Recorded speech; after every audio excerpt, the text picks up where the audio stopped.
நண்பர்களே, ஐரோப்பாவின் இதயத்தில் இருக்கும் ஒரு சிறிய நாடு. ஆனால் அதில் மறைந்திருக்கும் விஷயங்கள் மிகவும் ஆச்சரியமானவை. உலகிலேயே மிகவும் பழமையான நகரங்களில் ஒன்று. ஆயிரக்கணக்கான வெந்நீர் குளங்கள், வித்தியாசமான மொழி மற்றும் மர்மமான வரலாறு, இவை அனைத்தையும் கொண்ட நாடுதான் ஹங்கேரி. இந்த நாட்டை பற்றி நீங்கள் இதுவரை கேள்விப்படாத சில வித்தியாசமான உண்மைகள் இருக்கின்றன. இந்த வீடியோவில் ஹங்கேரியின் கலாச்சாரம், மக்கள் வாழ்க்கை மற்றும் உலகையே ஆச்சரியப்படுத்தும் சில உண்மைகளை பார்க்கப் போகிறோம். இதன் தெருக்களில் வரலாறு பேசும் ஒரு நாடு. இதன் ஒவ்வொரு மூலையும் உங்களை வியப்பில் ஆழ்த்தும். இது உலகின் மிகப்பெரிய வெப்ப நீரூற்று அமைப்பை கொண்டுள்ளது. இங்கு மக்கள் குளிர்கால குளிரிலிருந்து தப்பித்து வெந்நீரில் இளைப்பாறுகிறார்கள். ரூபிக்ஸ் கியூப் மற்றும் பால் பாயிண்ட் பேனா போன்ற கண்டுபிடிப்புகள் கண்டுபிடிக்கப்பட்ட நாடு இது. இந்த கண்டுபிடிப்புகள் உலகையே மாற்றி அமைத்துள்ளன. இங்கு 10 மில்லியன் என்ற சிறிய மக்கள் தொகை 13 முறை நோபல் பரிசை வென்றுள்ளது. மேலும் இதன் மிளகு போன்ற காரம் ஒவ்வொரு உணவையும் மாயாஜாலமாக்குகிறது. ஆனால் இங்குள்ள பெண்கள் திருமணத்திற்கு மிக குறைந்த முக்கியத்துவம் கொடுக்கிறார்கள் என்பது உங்களுக்கு தெரியுமா?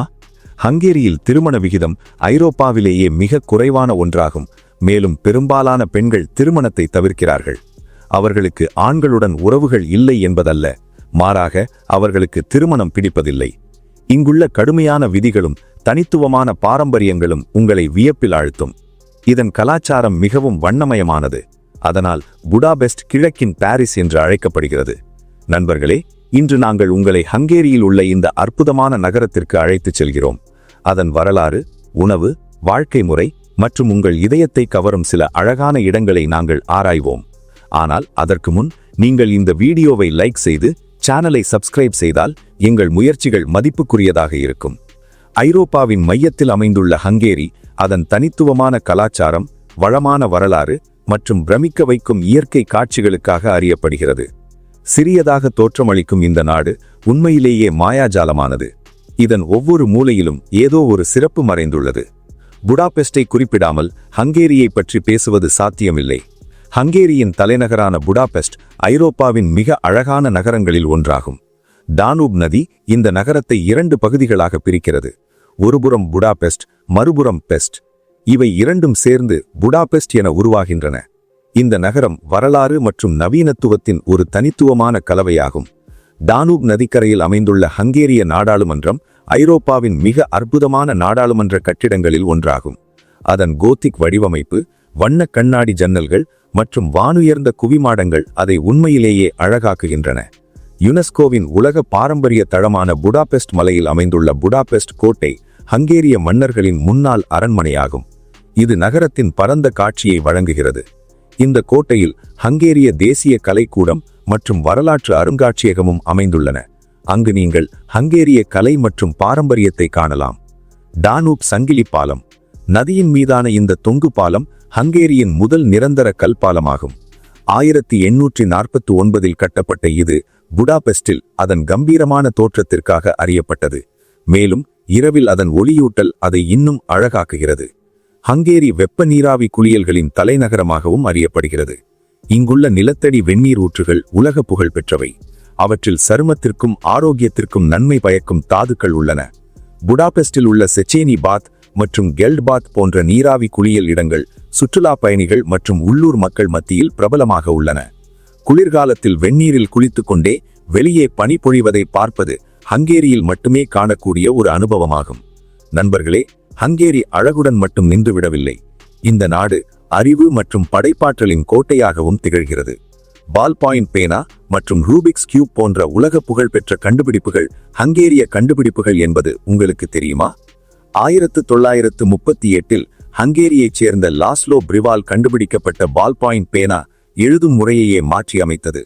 1974இல் உருவாக்கப்பட்ட ரூபிக்ஸ் கியூப் இன்றும் மனப்பயிற்சியின் சின்னமாக விளங்குகிறது. ஹங்கேரியர்கள் தங்கள் மொழியான ஹங்கேரிய மொழியின் மீது மிகுந்த பெருமை கொள்கிறார்கள். இது ஐரோப்பாவின் மிகவும் தனித்துவமான மொழிகளில் ஒன்றாகும். வெளியாட்கள் பேசுவதோ புரிந்து கொள்வதோ எளிதல்ல, ஆனால் அதுதான் அதன் தனித்துவம். ஹங்கேரிய உணவு வகைகள் அதன் வரலாற்றைப் போலவே சுவாரஸ்யமானது. தேசிய உணவான குலாஷ் இறைச்சி, காய்கறிகள் மற்றும் மிளகாய்த்தூள் சேர்த்து செய்யப்படும் ஒரு காரமான குழம்பாகும். லாங்கோஸ் என்பதும் இது போன்றதே. இது பூண்டு, புளிப்பு கிரீம் மற்றும் பாலாடை கழியுடன் பரிமாறப்படும் ஒரு பொரித்த மாவு பண்டமாகும். டொகாஜி வைன் என்பது ஹங்கேரியின் புகழ்பெற்ற இனிப்பு வைனாகும். இது உலகளாவிய பிரபலமானது. சாலையோரத்தில் உள்ள சிறிய கடைகள் ஹங்கேரிய உணவு வகைகளின் இன்பங்களை மேலும் கூட்டுகின்றன. நண்பர்களே, குழந்தைகளின் பெயர்கள் போன்ற சில ஹங்கேரிய பழக்க வழக்கங்கள் உங்களை வியப்பில் ஆழ்த்தும். பெற்றோர்கள் அரசாங்கத்தால் நியமிக்கப்பட்ட பட்டியலில் இருந்து தங்கள் குழந்தைகளின் பெயர்களை தேர்ந்தெடுக்கிறார்கள். ஒரு புதிய பெயரை மாற்றுவதற்கு ஹங்கேரிய அறிவியல் கழகத்தின் ஒப்புதல் தேவைப்படுகிறது. ஹங்கேரி நாட்டின் அதிகாரப்பூர்வ மொழி ஹங்கேரிய மொழி. இந்த மொழி ஐரோப்பாவின் மற்ற மொழிகளுடன் சம்பந்தமே இல்லாதது. அதனால் வெளிநாட்டவர்களுக்கு இந்த மொழி கற்றுக்கொள்வது மிகவும் கடினம். ஹங்கேரியின் தலைநகரமான புடாபெஸ்ட் ஐரோப்பாவின் பாதுகாப்பான நகரங்களில் ஒன்றாகும். பல பெண்கள் இரவு நேரத்திலும் தனியாக நடந்து செல்ல பயப்படாமல் இருக்கிறார்கள். ஹங்கேரியில் உள்ள மிஸ்கோல்டா போல்கா கேவ் பாத் உலகிலேயே மிகவும் வித்தியாசமான ஸ்பா. இது ஒரு குகையின் உள்ளே இருக்கும் சூடான நீர்க்குளம். மக்கள் குகைக்குள் சென்று இயற்கை வெந்நீரில் குளிப்பார்கள். ஹங்கேரியில் பல இடங்களில் இயற்கை வெந்நீர் ஸ்பாக்கள் இருப்பதால் மக்கள் ஆரோக்கியமாக வாழ்கிறார்கள் என்று சொல்லப்படுகிறது. அங்கே 100க்கும் மேல் ஸ்பாக்கள் இருக்கின்றன. புடாபெஸ்ட் நகரை 2 பகுதிகளாக பிரிக்கும் டானூப் நதி மீது பல அழகான பாலங்கள் இருக்கின்றன. அதனால் இதை பாலங்களின் நகரம் என்று அழைக்கிறார்கள். ஹங்கேரியில் சில இடங்களில் கதவை தட்டுவதற்கு பதிலாக விசையை கதவில் திருப்பி சத்தம் செய்த பழக்கம் இருந்தது. இது பழைய பாரம்பரியம் என கருதப்படுகிறது. ஹங்கேரியில் மக்கள் வைன் அல்லது பியர் அருந்தும் போது கோப்பைகளை தட்டுவதில்லை. பல நாடுகளில் பானம் குடிக்கும் போது சியர்ஸ் என்று சொல்லுவார்கள். ஆனால் ஹங்கேரியில் அது வழக்கமில்லை. இந்த பாரம்பரியம் 19ஆம் நூற்றாண்டின் ஒரு போரில் இருந்து தொடங்குகிறது. காரணம், ஹங்கேரியன் ரெவல்யூஷன் ஆஃப் 1848 காலத்தில் ஆஸ்திரிய படைகள் வெற்றி பெற்றபோது கிண்ணங்களை அடித்து சியர்ஸ் செய்ததாக கூறப்படுகிறது. அதன் பிறகு ஹங்கேரியர்கள் அதை தவிர்க்க தொடங்கினர். குழந்தைகள் ரயில்வே என்பது புடாபெஸ்டுக்கு அருகிலுள்ள ஒரு ரயில் பாதையாகும். அங்கு 10 முதல் 14 வயதுக்குட்பட்ட குழந்தைகள் பயணச்சீட்டு கவுண்டர்களையும் ரயில் இயக்கங்களையும் நிர்வகிக்கிறார்கள். இந்த குழந்தைகள் பெரியவர்களின் மேற்பார்வையின் கீழ் பொறுப்புணர்ச்சியை கற்றுக்கொள்கிறார்கள். ஹங்கேரி இயற்பியல், வேதியியல், மருத்துவம் மற்றும் பொருளாதாரம் போன்ற துறைகளில் 13 நோபல் பரிசு வெற்றியாளர்களை உலகிற்கு வழங்கியுள்ளது. இருப்பினும் அமைதி துறையில் இதுவரை எந்த நோபல் பரிசு பெற்றவர்களுக்கும் வழங்கப்படவில்லை. ஆயினும் கூட இவ்வளவு சிறிய நாட்டின் பங்களிப்பு குறிப்பிடத்தக்கது. ஹங்கேரியில் கடற்கரைகள் குறைவாக இருக்கலாம், ஆனால் பாலடன் ஏரி அதை ஈடு செய்கிறது. இது ஐரோப்பாவின் மிகப்பெரிய நன்னீர் ஏரிகளில் ஒன்றாகும். இந்த இடம் சுற்றுலா பயணிகளுக்கு பிடித்தமான கோடைக்கால இடமாகும். அனைவரும் படகு சவாரி, மீன்பிடித்தல் மற்றும் ஓய்வு விடுதிகளில் ஓய்வெடுப்பதை ரசிக்கிறார்கள். பரப்பளவின் அடிப்படையில் இந்த சிறிய நாடு 93,030 சதுர கிலோமீட்டர்களை மட்டுமே கொண்டுள்ளது. இது பரப்பளவின் அடிப்படையில் உலகின் 108வது பெரிய நாடாக விளங்குகிறது. இங்கு பயன்படுத்தப்படும் நாணயம் ஹங்கேரியன் ஃபோரிண்ட் ஆகும். மேலும் ஒரு ஹங்கேரியன் ஃபோரிண்ட் இந்தியாவில் ஏறக்குறைய 0.28க்கு சமமாகும். இங்குள்ள மக்களில் 50% பேர் கிறிஸ்தவர்கள், 20% பேர் மதச்சார்பற்றவர்கள் மற்றும் மீதமுள்ள 30% பேர் பல்வேறு மதங்களை சேர்ந்தவர்களின் கலவையாக உள்ளனர். நண்பர்களே, ஹங்கேரியில் ஒரு விசித்திரமான சட்டம் உள்ளது. பணக்காரர், ஏழை என்ற பாகுபாடு இல்லாமல் அவர்கள் சாலையோரத்தில் இரவு தங்க முடியாது. அவர்கள் தெருவில் தூங்க முடியாது. தெருவில் தங்கள் வீடுகளை கட்ட முடியாது. யாராவது தெருக்களில் இரவு தங்கவோ அல்லது பெஞ்சில் தூங்கவோ முயற்சித்தால் காவல்துறை அவர்களை கைது செய்கிறது அல்லது அவர்களின் உடைமைகளை பறிமுதல் செய்கிறது. ஹங்கேரியில் தெருவில் இரவு தங்குவது முற்றிலும் தடை செய்யப்பட்டுள்ளது. மேலும் பெரும்பாலான ஐரோப்பிய நாடுகளைப் போலல்லாமல் உணவகங்கள், பூங்காக்கள் அல்லது பேருந்து நிறுத்தங்கள் போன்ற பொது இடங்களில் மது அல்லது பீர் அருந்துவதும் தடை செய்யப்பட்டுள்ளது. ஹங்கேரியின் மெட்ரோ ரயில் 1896இல் தொடங்கப்பட்டதால் அது மிகவும் பழமையானதாக கருதப்படுகிறது. இந்த நாட்டு மக்கள் தண்ணீரை மிகவும் விரும்புகிறார்கள். இங்கு பல உள்ளரங்க மற்றும் வெளியரங்க நீச்சல் குளங்கள் உள்ளன. இங்குள்ள பெரும்பாலான மக்களுக்கு நீந்த தெரியும். ஹங்கேரிய நீச்சல் வீரரான லாஸ்லோ சி ஒலிம்பிக்கில் ஒற்றையர் நீச்சல் பிரிவில் அதிக தங்கப்பதக்கங்களை வென்றுள்ளார். இந்த நாடு 1896இல் நிறுவப்பட்டு பின்னர் சோவியத் யூனியனின் ஒரு பகுதியாக மாறியது. பல ஆண்டுகளாக சோவியத் ஒன்றியத்தின் ஒரு பகுதியாக இருந்த பிறகு ஹங்கேரி 1989 அக்டோபர் 23 அன்று சோவியத் ஒன்றியத்திலிருந்து பிரிந்து தன்னை ஒரு ஜனநாயக நாடாக அறிவித்தது. நாட்டின் வருமானத்தில் பெரும்பகுதி உற்பத்தி, விவசாயம் மற்றும் சேவைத்துறை ஆகிய 3 துறைகளிலிருந்து வருகிறது. ஹங்கேரியில் ஆடி, BMW மற்றும் மெர்சிடிஸ் போன்ற முக்கிய கார் நிறுவனங்கள் உள்ளன. அவை உயர்தர கார்களையும் அவற்றின் பாகங்களையும் உற்பத்தி செய்கின்றன. மேலும் சமையலறை மற்றும் உடல் உழைப்புக்கு பயன்படுத்தப்படும் ஏராளமான மின்னணு பொருட்கள் மற்றும் இயந்திரங்கள் இங்கு பெருமளவில் தயாரிக்கப்பட்டு விற்கப்படுகின்றன.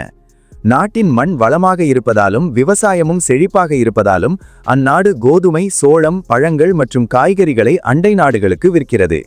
ஹங்கேரிய வைனும் உலகளவில் அதிக அளவில் ஏற்றுமதி செய்யப்படுகிறது. பல ஆண்டுகளாக நாட்டின் மக்கள் தொகை ஒரு பிரச்சனையாக இருந்து வருகிறது. இதன் காரணமாக வெளிநாடுகளிலிருந்து வேலை செய்வதற்கும் வாழ்வதற்கும் வரும் மக்களின் எண்ணிக்கை சீராக அதிகரித்து வருகிறது. குறைந்த மக்கள் தொகை என்பது குறைவான தொழிலாளர்களை குறிக்கிறது. இது நாட்டின் வருமானத்தை குறைக்கிறது. அதனால்தான் ஹங்கேரியில் பூர்வீகவாசிகள் அல்லாத பலர் உள்ளனர். அவர்கள் அங்கு வேலை செய்வதற்காக வாழ அனுமதிக்கப்படுகிறார்கள். இது புடா கோட்டை. இது ஒரு யுனெஸ்கோ உலக பாரம்பரிய தளமாகும். இது பழைய அரசு அரண்மனையின் குன்றின் உச்சியில் கட்டப்பட்டுள்ளது. இங்கிருந்து முழு நகரத்தையும் காணலாம். இது ஒரு காலத்தில் மன்னர்களின் இல்லமாக இருந்தது. பல மன்னர்கள் இங்கு வாழ்ந்து தங்கள் விருப்பத்திற்கேற்ப இதை விரிவுபடுத்தி அழகுபடுத்தினர். இதன் கட்டுமானம் 13ஆம் நூற்றாண்டில் தொடங்கியது. 1987இல் யுனெஸ்கோ இதன் பராமரிப்பை ஏற்றுக்கொண்டது. இந்த கோட்டைக்குள் ஹங்கேரிய தேசிய கலைக்கூடம் உள்ளது. இது நாட்டின் ஓவியங்களையும் கலைகளையும் காட்சிப்படுத்துகிறது. இந்த கலைக்கூடத்துடன் அதன் வரலாற்றை பாதுகாக்கும் ஒரு அருங்காட்சியகமும் இந்த கோட்டையில் உள்ளது. இந்த அழகான கோட்டையில் பல உயரமான கோபுரங்களும் பெரிய ஜன்னல்களும் உள்ளன. அவை அதன் கம்பீரத்தை மேலும் அதிகரிக்கின்றன. இப்படி பல அதிசயங்களும் வித்தியாசமான பாரம்பரியங்களும் நிறைந்த நாடுதான் ஹங்கேரி. சிறிய நாடாக இருந்தாலும் அதன் வரலாறு, கலாச்சாரம் மற்றும் மக்களின் வாழ்க்கை முறை உலகம் முழுவதும் மக்களை ஆச்சரியப்படுத்துகிறது. இந்த வீடியோ உங்களுக்கு பிடித்திருந்தால் லைக் செய்து உங்கள் நண்பர்களுடன் பகிர்ந்து கொள்ளுங்கள். மேலும் உலக நாடுகளின் வித்தியாசமான உண்மைகளை தெரிந்து கொள்ள எங்கள் சேனலை சப்ஸ்கிரைப் செய்ய மறக்காதீர்கள். அடுத்த வீடியோவில் இன்னும் ஒரு சுவாரஸ்யமான நாட்டுடன் சந்திப்போம்.